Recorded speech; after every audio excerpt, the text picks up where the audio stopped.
You know,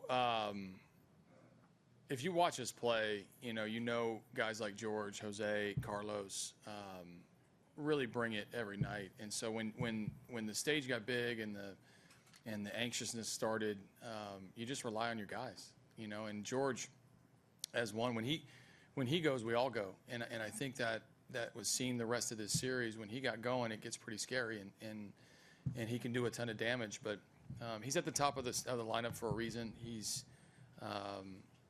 he's the first hitter that we send up there to set the table for these guys in the middle of the order. But to get to a 7-game series, you're going to have some good games. You're going to have some games that aren't your best. But the belief in him in specific, or our players in general, will never go away from my chair. In the second row, guys, Barry. Congrats, AJ. Thank you. What was the feeling, and did you get a chance at all to see Doc on the field and talk to him? And obviously he's on the other end of the spectrum at this point. Obviously with one man's celebration is going to be another man's demise. It's terrible to watch him in pain. I just before I walked in here, I had a private moment with him, and as always, he was full of class and appreciation for the moment. And being friends with someone is one thing. You get on the field, you can be competitors, but the bond and the friendship will never go away. We'll reminisce about this series once the dust settles, and we'll get together and get our families together this winter, because this was an incredible series, and I'm proud of him. I'm proud of the man he is, the manager he is, and he proved it again by how he responded to us winning. Also, you had a lot of personal problems this year too. You had to get through. Who? Yeah. No, it's not been an easy year for him, and on and off the field. I know they won the most wins in the league, and we won over 100, and it seems easy. And we never really share our personal sides that we're people too. We battle on and off the field, but it's a journey, and obviously it's very rewarding to get to the finish line and be the last team standing. And to your left, guys, Joe. Question for Jose. Congratulations and thank you for great baseball throughout the series and postseason. It's often been said that these two teams mirrored each other. Great talent, great effort, everything. My two boxers going to the last round, fighting, slugging it out. What do you think at the end separated the two teams? What put the Astros on top? I think the key was we stay very humble about the team we are. We all know how good and how much talent we have in that clubhouse, but we never take it for granted. We also knew that we were playing the Dodgers, and they are, one of the best teams, most consistent teams in the league, and they were playing extremely good in playoff. So we went like that, and we, try to make every pitch count, every swing count, and I think we did the small things in baseball, everything you got to do. And of course, this man next to me, he did the move that he had to do. So I think we all were in the same page, and that's what it gave us the victory tonight. The first row, Ron.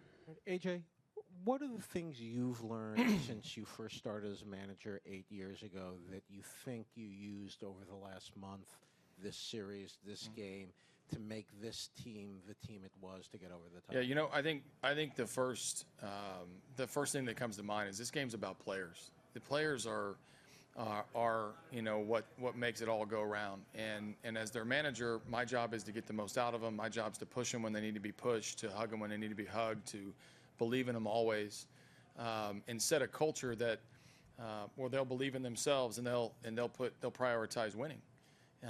Obviously, this sport is, there's an individual side to it, there's a team side to it, and as you grow together as a group and you have a common belief system and you're supported, it's amazing what you can do. But the players are really what makes the sport go. And the more you can get out of them, the more you can get them to trust you, to believe in you as a leader, the better you'll be as a manager. And that, I'm not sure you know that right out of the chute when you first get one of these jobs. At least for me, as a young guy, I didn't appreciate what it took to put your heart and soul into the players and let them see you for who you are, and in return ask them to be themselves. Jose, what has he taught you that others in baseball haven't?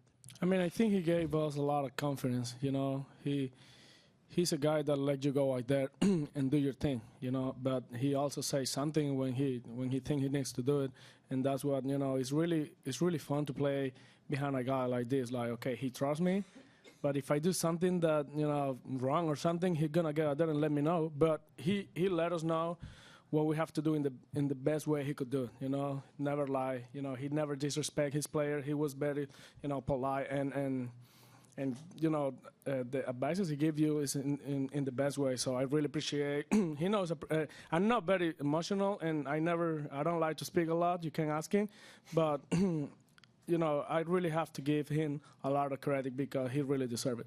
On the left center aisle. Yeah, this question's for both of you. What was the plan to oppose you, Darvish, and talk about the success in carrying that plan out? Me to go? You know, when you're going to face a high-end pitcher, and even though we beat him up a little bit twice this series, is not going to take away how good he is.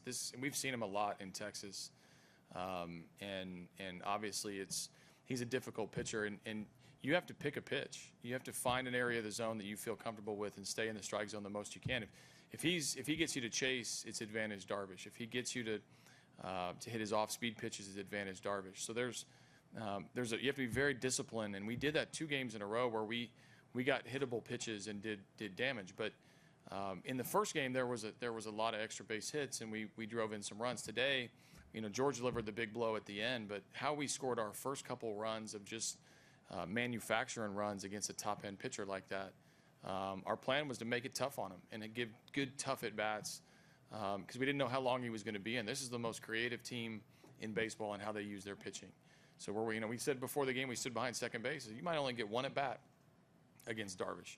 Now, I didn't know that was going to be because we scored a lot of runs. I thought it was just going to be how creative they were going to get. But the plan of attack, like always, is get a good pitch to hit. Right center aisle there. AJ, it was just over 2 months ago. I was with you guys in St. Pete, where you had been relocated, and there was, at the time, a lot of anxiety because everybody wanted to get home so bad, and you didn't know then when you would get back.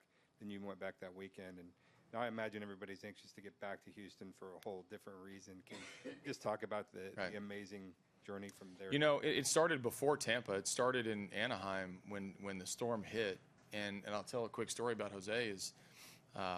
Who was separated from his family, and with a lot of guys, and a lot of our families. Some were with us, some weren't. And Jose came up to me and asked me, you know, how long he'd have to play like this with his family back in Houston, getting surrounded by water. They were safe, but yet scared.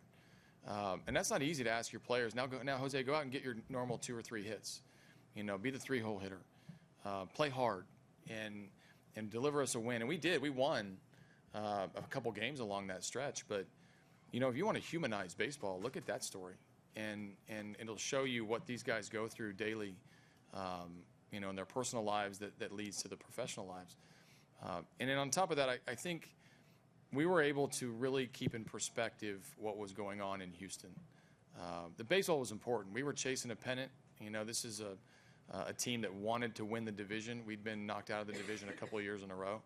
But we never lost perspective of what was important. I saw these guys at the community center the day off that the Mets gave us on Friday night. I saw these guys do good deeds for people as they start to rebuild the city. And I think that's why the city fell in love with this team all over again and why we had that Houston strong strength that carried us a long way.